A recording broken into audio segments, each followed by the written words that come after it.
Hello guys, स्वागत है आप सभी का एक बार फिर से हमारे चैनल यासा फैक्टोरिया में। दोस्तों, इतिहास अपने में कई सारे ऐसे राज छुपाए बैठा है जिन्हें हम नहीं जानते हैं।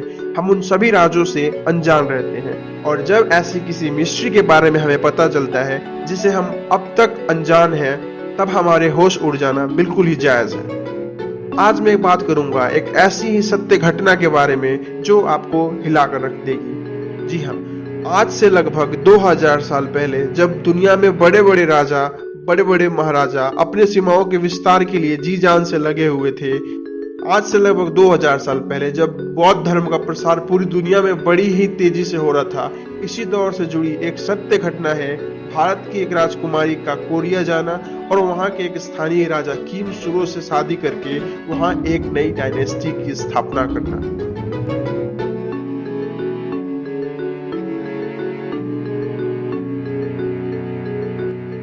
किम सुरो एक बहुत ही कुशल योद्धा था।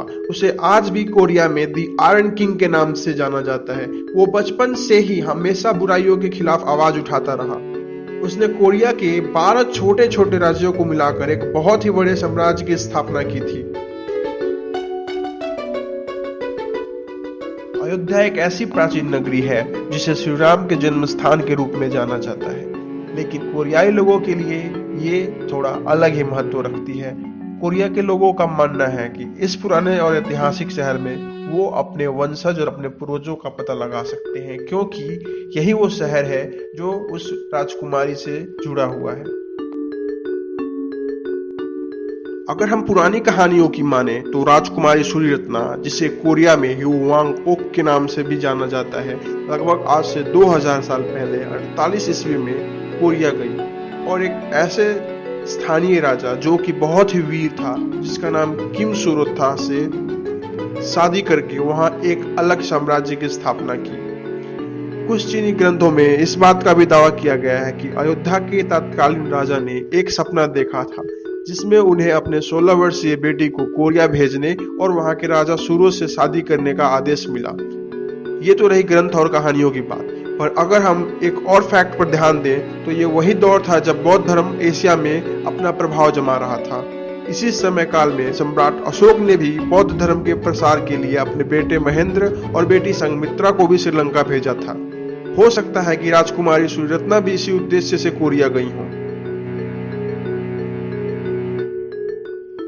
जब राजकुमारी सूर्यरत्ना कोरिया के लिए समुद्री यात्रा कर रही थी, तब समुद्र की तेज लहरें आकर बार बार उनके नाव से टकरा रही थी, जिस वजह से उन्हें यात्रा करने में काफी तकलीफें आ रही थी। और इस वजह से उन्होंने अपने नाव का संतुलन बनाने के लिए काफी सारी मात्रा में बड़े बड़े पत्थर अपने नाव में रख लिए ताकि नाव का संतुलन बनाया जा सके, और वो इन पत्थरों को अपने साथ कोरिया तक ले गई।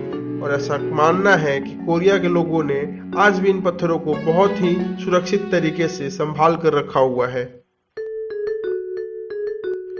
कोरिया जाने के बाद राजकुमारी सूर्यरत्ना ने किम सुरो से शादी की और इनके 10 लड़के हुए, जिन्होंने मिलकर करक वंश की स्थापना की। आज इस वंश से जुड़े हुए लोगों की संख्या 60 लाख से भी अधिक है, जो कि कोरिया की टोटल पॉपुलेशन का 10% से भी अधिक है।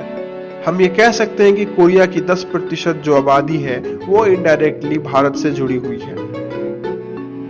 वर्ष 2001 में नॉर्थ कोरिया के राजदूत सहित 100 से भी अधिक अधिकारियों ने यमुना के सरजू नदी के पश्चिमी तट पर रानी ह्वांग ओक के यानी सूर्यरत्ना के एक स्मारक का अनावरण किया।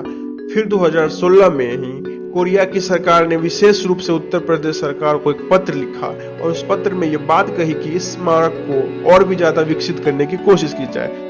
दोस्तों, हर साल रानी के वंशज होने का दावा करने वाले कोरियाई लोग अपनी मातृभूमि पर राजकुमारी को श्रद्धांजलि देने के लिए अयोध्या आते हैं। दोस्तों, अब ये कहानी हो या हकीकत, इससे कोई फर्क नहीं पड़ता है। फर्क जो पड़ता है वो इस बात से पड़ता है कि ये प्राचीन कथाएं, ये प्राचीन कहानियां दो अलग अलग धर्मों, संस्कृतियों और परंपराओं को जोड़ने का काम भी कर सकती हैं और ये हमारे बीच के समानताओं को भी खत्म करने का प्रयास कर सकती हैं। जैसा कि आप जानते हैं कि यूपी गवर्नमेंट हर साल दीप महोत्सव मनाती है और वर्ष 2018 के दीप महोत्सव में विशेष अतिथि के तौर पर साउथ कोरिया की फर्स्ट लेडी का विजिट करना भारत और दक्षिण कोरिया के आर्थिक और सांस्कृतिक रिश्तों को अलग ही लेवल पर लेकर गया है।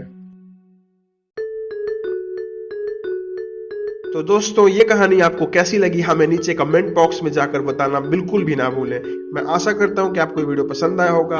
अगर हाँ तो अपने फ्रेंड्स के बीच शेयर और लाइक करें। साथ ही अगर आप चैनल पर नए हैं तो चैनल को सब्सक्राइब करके साथ वाले बेल आइकन को दबा दें, ताकि हमारे वीडियोस के आने वाले नोटिफिकेशन आपको मिलते रहे सबसे पहले। मैं मिलता हूँ एक नए वीडियो में एक नए फैक्ट के साथ। तब तक के लिए स्वस्थ रहें, मस्त रहें। जय हिंद।